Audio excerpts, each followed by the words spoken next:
Njengoba elakuleli liqhubeka nokubhekana nokucisha konga ugesi nokubukeka kuyinto engakazophela manje njengoba ungqongqoshe wezogesi ethi kumanje elakuleli linamandla kagesi angu-18,000 megawatts kanti uthi lokhu kwenza kube nzima ukubhekana nalesi simo. To be under significant strain.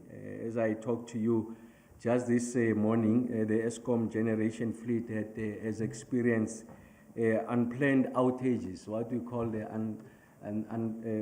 unplanned capability loss factor, especially. This we are referring to the lack of reliability of these units that are Eskom.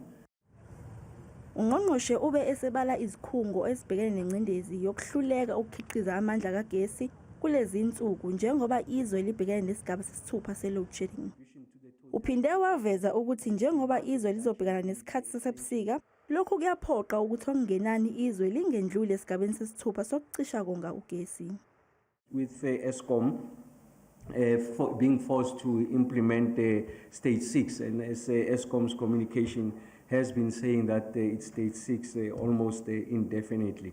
And of course, there are additional measures that we are taking in addition to load shedding, which is really an instrument that is meant to protect the grid and ensure that we remain within the acceptable band of frequency. Ramokgopa uphinde wathi basamile ekutheni bazibekele iminyaka emithathu kuya kwemihlanu ukuqeda ukucisha konga ugesi kuleli.